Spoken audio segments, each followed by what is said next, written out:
All right, Mary, the first thing we're going to do is cut your lawn to 1.5 inches in height. Why 1.5 inches, Roger? Well, your lawn is predominantly ryegrass, and that's the height at which ryegrass grows the best and also gets the densest. Okay. So put the hearing protection on, start it up, and let's go to work.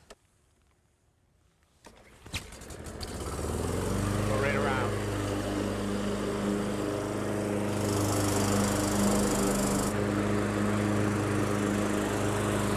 Well, here's some of that Oregon rain you promised. Roger, this isn't rain, it's just misting. Okay, now you noticed I had you bag the lawn. Why is that? If we didn't use the bagger, the clippings would have dropped on the lawn and smothered it and interfere with what we have to do next. And that next step is dethatching. If you take a look at this machine, you'll see the steel tines under there. They're going to go around and go through the lawn and rip out all the dead grass, the thatch layer. And that won't hurt the lawn? No, it'll help it.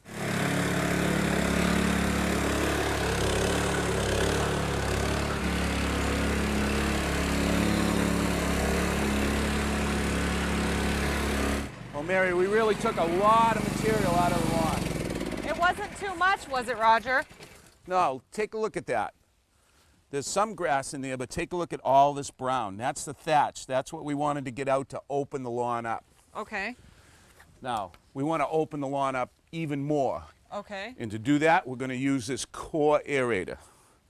This is a machine that drives these spikes down into the ground, pulling out a plug about 2 or 3 inches long.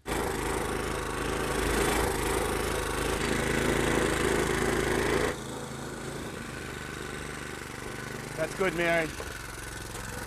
You did a great job. I want you to take a look right over here. See the hole you put in here? I mean, literally, I can put my finger down in it, and that's the core that comes out. It's really opened up the lawn. Now, on a dry day, these cores would break up all by themselves over a period of time. Because it's so wet, we're going to rake them up and remove them from the lawn. Now it's time to start adding materials to the lawn, and the first thing we're going to add is compost. This stuff is the greatest thing you can put on the lawn. It's going to add nutrients, and it's going to help with drainage. All I want to do is rake this in lightly. It'll send the compost down into the holes and level off any heavy areas. Mary, that looks great. You've got that compost nice and spread in. Now it's time to look at our soil test. Now, the first thing the soil test tells me is the physical structure of the soil. In this case, you have a loamy soil. Okay. And that's pretty good. Sandy soil dries out really quickly. Clay holds a lot of water, so we're right in the middle. Okay. Now we'll take a look at the soil test. All right. The first thing I look at is acidity, or pH, and here it's 5.9. That's pretty good. Okay. And you'll notice these red numbers. All those red numbers indicate things that we are lacking in or low in. We are going to add a balanced fertilizer. That's good. You're following right along the edge of the last pass. Now, for the last ingredient, we are going to overseed your lawn using a blend of seed. They recommend 5 pounds per 1,000 square feet, but this is the last ingredient and the most important, so I like to go a little heavy. So I've set that for about 7 pounds per 1,000 square feet. Now, for the last step, we're going to lightly rake the seed into the compost using the back side of the rake.